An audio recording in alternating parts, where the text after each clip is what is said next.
അസ്സലാമു അലൈക്കും. പുതിയൊരു വീഡിയോയിലേക്ക് എല്ലാവർക്കും സ്വാഗതം. നമ്മളിന്ന് പറയാൻ പോകുന്നത് ഭാര്യ ഭർത്താക്കന്മാർ തമ്മിലുള്ള ബന്ധത്തെക്കുറിച്ചാണ്. ഭാര്യ ഭർത്താക്കന്മാർ തമ്മിലുള്ള ബന്ധത്തെക്കുറിച്ചും അതിൻ്റെ മഹത്വത്തെക്കുറിച്ചും ഉത്തരവാദിത്തങ്ങളെക്കുറിച്ചും ഒക്കെ നമ്മൾ ഒരുപാട് വീഡിയോസ് ഓൾറെഡി കണ്ടിട്ടുണ്ടാവും. സോ അത് തന്നെ റിപ്പീറ്റ് ചെയ്ത് ഞാനൊരു ആവർത്തന വിരസത ഉണ്ടാക്കുന്നില്ല. ഭാര്യ ഭർത്താക്കന്മാർക്കിടയിൽ സ്നേഹം വർദ്ധിക്കാൻ 3 ട്രിക്സ് പറഞ്ഞുതരാം. അതോടുകൂടി നമ്മുടെ വീഡിയോ അവസാനിപ്പിക്കുകയും ചെയ്യാം. ഒന്നാമതായിട്ട്, ഒരു ഭർത്താവ് തൻ്റെ ഭാര്യയ്ക്ക് കൊടുക്കുന്ന ഏറ്റവും വലിയ ഗിഫ്റ്റ് എന്തായിരിക്കും? വലിയ വീട് വെച്ച് കൊടുക്കലോ അല്ലെങ്കിൽ കാറ് വാങ്ങിച്ചു കൊടുക്കലോ വിലപിടിപ്പുള്ള വസ്ത്രം വാങ്ങിച്ചു കൊടുക്കലോ ഒന്നുമല്ല. നമ്മുടെ ടൈം അവർക്ക് വേണ്ടി കൊടുക്കലാണ്. അഥവാ അവരുടെ കൂടെ തമാശകൾ പറയാനും അവരുടെ വിഷമങ്ങൾ കേൾക്കാനും അവർക്ക് പറയാനുള്ള കാര്യങ്ങളൊക്കെ കേൾക്കാനും അവരുടെ കൂടെ അല്പനേരം ഇരുന്ന് അവരെ സന്തോഷിപ്പിക്കാനും ഒക്കെ സമയം കണ്ടെത്തുക എന്നുള്ളതാണ് വളരെ ഇമ്പോർട്ടൻ്റ് ആയിട്ടുള്ള കാര്യം. ഇങ്ങനെ നമ്മൾ സമയം കണ്ടെത്തിയിട്ടില്ലെങ്കിൽ നമ്മൾ ഒരു കാര്യം പ്രത്യേകം ചിന്തിക്കുക, അവർക്ക് നമ്മളെ ഉള്ളൂ. അവരുടെ വിഷമങ്ങൾ പറയാനും അവർക്ക് സന്തോഷിക്കാനും എല്ലാം നമ്മൾ മാത്രമേ ഉള്ളൂ. സോ അവർക്ക് വേണ്ടി എല്ലാ ജോലിയും മാറ്റിവെച്ച് അല്പസമയം കൃത്യമായി നമ്മൾ കൊടുത്തില്ലെങ്കിൽ അത് നമ്മുടെ ബന്ധത്തെ വളരെ മോശകരമായി ബാധിക്കും.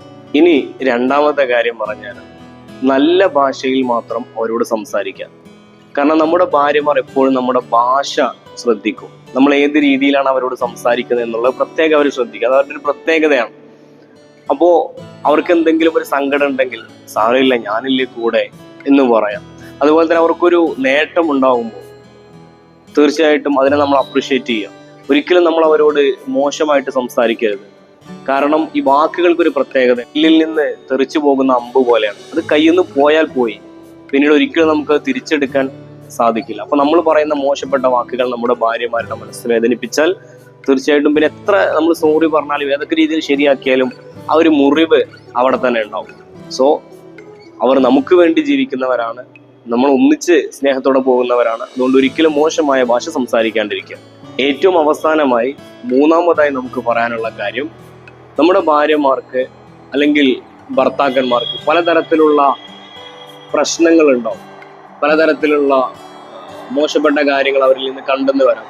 ആ സമയത്ത് കൃത്യമായി നമ്മൾ അവരെ ഉപദേശിക്കാറുണ്ട്. പക്ഷെ ഒരിക്കലും നമ്മുടെ ഉപദേശം മറ്റുള്ളവരുടെ മുമ്പിൽ വെച്ചുകൊണ്ടാവരുത്. കാരണം മറ്റുള്ളവരുടെ മുമ്പിൽ വെച്ച് ഉപദേശിക്കുമ്പോൾ അത് ഉപദേശം എന്നതിനപ്പുറം അവരെ ആക്ഷേപിക്കുന്നതായിട്ടാണ് മനസ്സിലാകുക. അവരെ ആക്ഷേപിക്കലാണത്.